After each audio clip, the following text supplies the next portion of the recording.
The Last Leaf by O. Henry.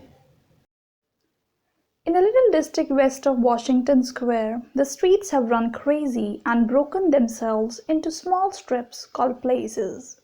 These places make strange angles and curves. One street crosses itself a time or two. An artist once discovered a valuable possibility in this street. Suppose a collector with a bill for paints, paper, and canvas should, in traversing this route, suddenly meet himself coming back, without a cent having been paid on account. So to quaint old Greenwich Village, the art people soon came prowling hunting for north windows and 18th century gables and Dutch attics, and low rents. Then they imported some pewter mugs and chafing dish or two from 6th Avenue and became a colony. At the top of Square T, three-story brick, Sue and Johnsy had their studio. Johnsy was familiar for Joanna. One was from Maine, the other from California.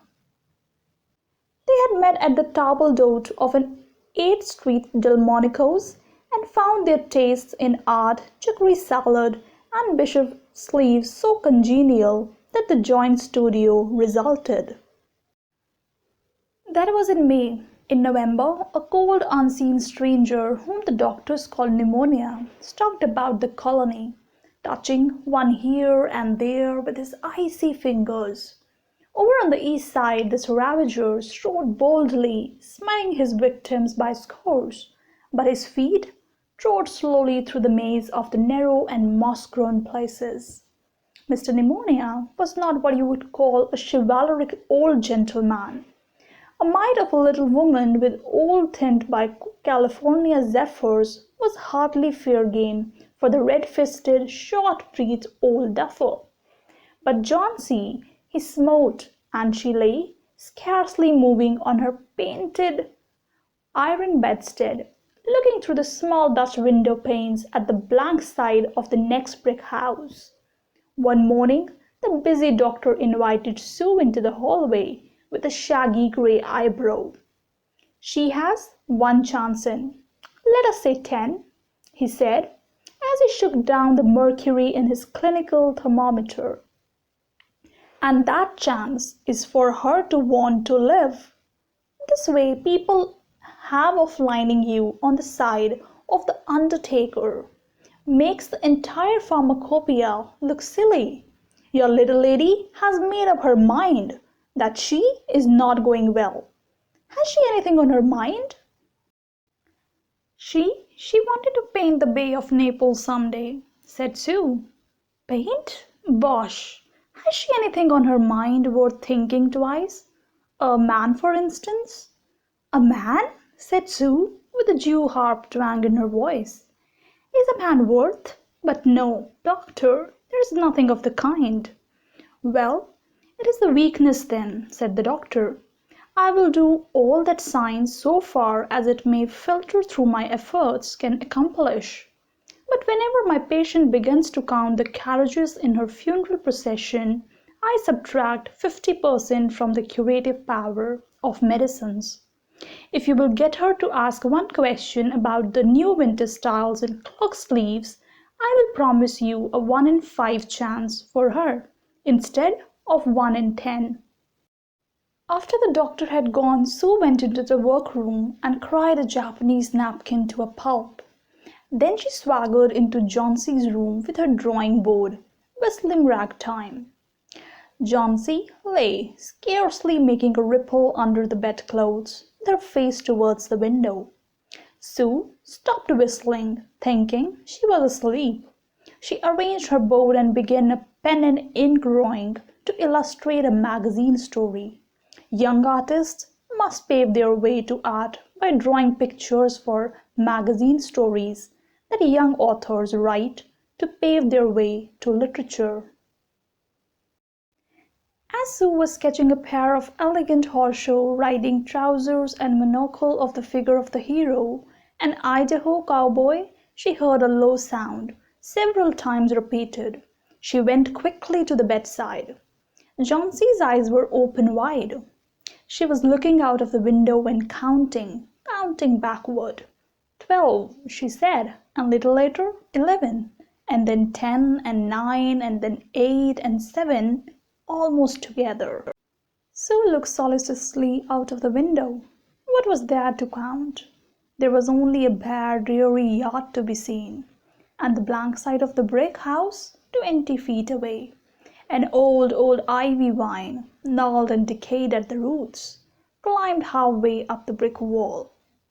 The cold breath of autumn had stricken its leaves from the vine until its skeleton branches clung, almost bare, to the crumbling bricks.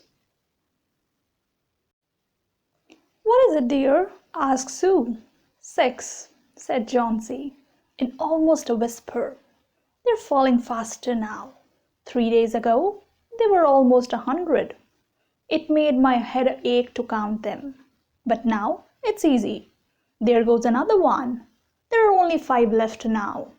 "5? What, dear? Tell your Sudie." "Leaves on the ivy vine. When the last one falls, I must go too. I have known that for 3 days. Didn't the doctor tell you?"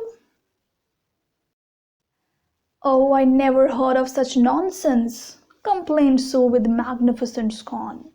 "What have old ivy leaves to do with your getting well? And you used to love that wine so. You naughty girl, don't be a goosey. Why, the doctor told me this morning that your chances for getting well real soon were, let's see exactly what he said. He said the chances were 10 to 1. Why, that's almost as good a chance as we have in New York when we ride on the streetcars or walk past a new building. Try to take some broth now and let Judy go back to her drawing, so she can sell the editor man with it and buy port wine for her sick child and pork chops for her greedy self." "You need not get any more wine," said Johnsy, keeping her eyes fixed out of the window.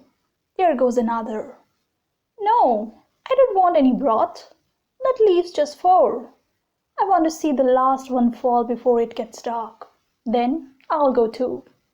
"Johnsy, dear," said Sue, bending over her, "will you promise me to keep your eyes closed and not look out of the window until I'm done working? I must hand those drawings in by tomorrow. I need the light, or I would draw the shade down." "Couldn't you draw in the other room?" asked Johnsy coldly. "I would rather be here by you," said Sue. "Besides, I don't want you to keep looking at those silly ivy leaves." "Tell me as soon as you have finished," said Johnsy, closing her eyes and lying white and still as fallen statue, "because I want to see the last one fall. I am tired of waiting. I am tired of thinking. I want to turn loose my hold on everything and go sailing down, down, just like one of those poor tired leaves." "Try to sleep," said Sue. "I must call Berman up to be my model for the old hermit miner. I'll not be gone a minute. Don't try to move till I come back." Old Berman was a painter who lived on the ground floor beneath them. He was past 60 and had the Michelangelo's Moses beard curling down from the head of a satyr along the body of an imp. Berman was a failure in art. 40 years he had wielded the brush without getting near enough to touch the hem of his mistress' robe. He had been always about to paint a masterpiece, but had never yet begun it.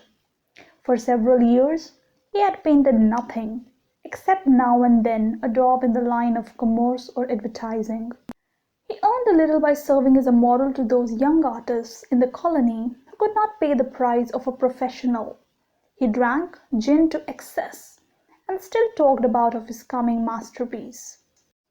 For the rest, he was a fierce little old man who scoffed terribly at softness in any one and who regarded himself as a special mastiff in waiting to protect the 2 young artists in the studio above. Sue found Berman smelling strongly of juniper berries in his dim-lighted den below. In one corner was a blank canvas on an easel that had been waiting there for 25 years to receive the first line of the masterpiece. She told him of Johnson's fancy, and how she feared she would indeed, light and fragile as a leaf herself, float away, when her slight hold upon the world grew weaker. Old Berman, with his red eyes plainly streaming, shouted his contempt and derision for such idiotic imaginings. "What?" he cried. "Is there people in the world my their foolishness to die because leaves they drop off from a confounded vine? I have not heard of such a thing. No, I will not pose as a model for your fool hermit dunderhead. Why do you allow those silly pussiness to come in her brain of her? Ach, that poor little Miss Jonesy!" "She is very ill and weak," said Sue, "and the fever has left her mind morbid and full of strange fancies. Very well, Mr. Bowman, if you don't care to pose for me, you need not. But I think you are a horrid old flippergibbet." "You are just like a woman," yelled Bowman. "Who said I will not pose? Go on, I commit you. For half an hour I have been trying to say that I am ready to pose. Got this? Is this not any glance in which one so good as Miss Yonsey shall lie sick? Some day I will paint a masterpiece, and we shall all go away. Got it?"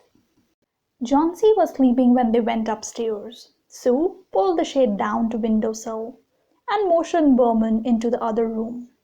In there they peered out the window fearfully at the ivy vine. Then they looked at each other for a moment without speaking. A persistent cold rain was falling, mingled with snow. Berman, in his old blue shirt, took his seat as the hermit miner on an upturned kettle for a rock.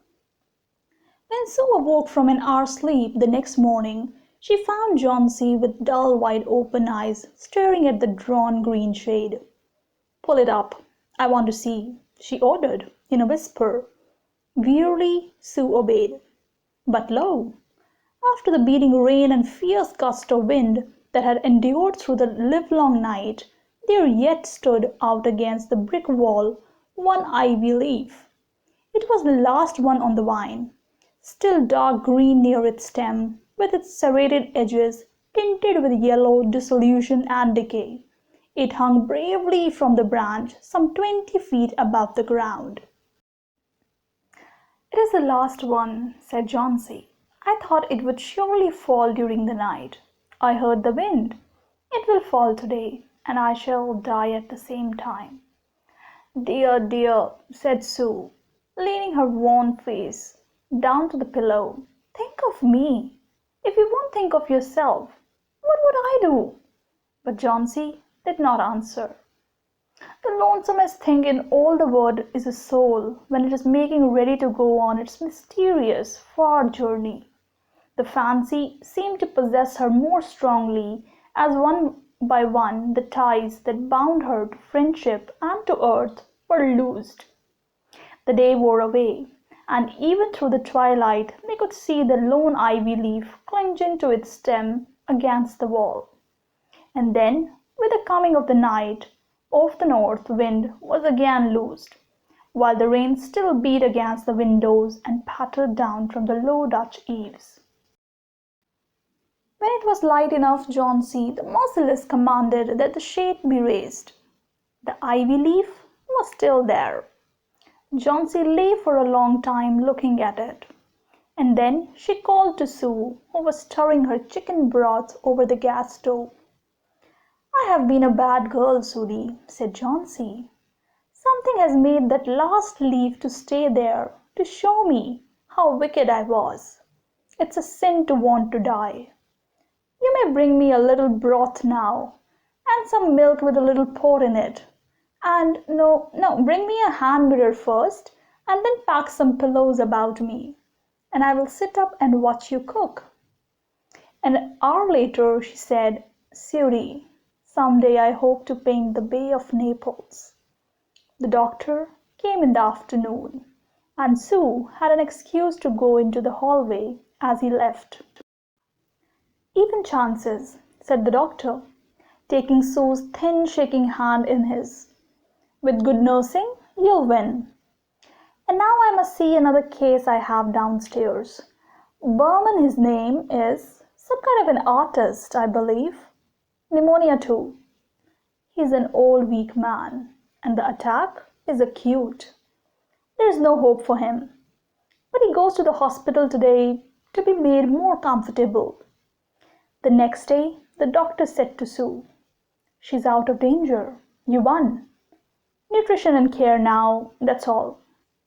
And that afternoon, Sue came to the bed where Johnsy lay, contentedly knitting a very blue and very useless woolen shoulder scarf, and put one arm around her, pillows and all.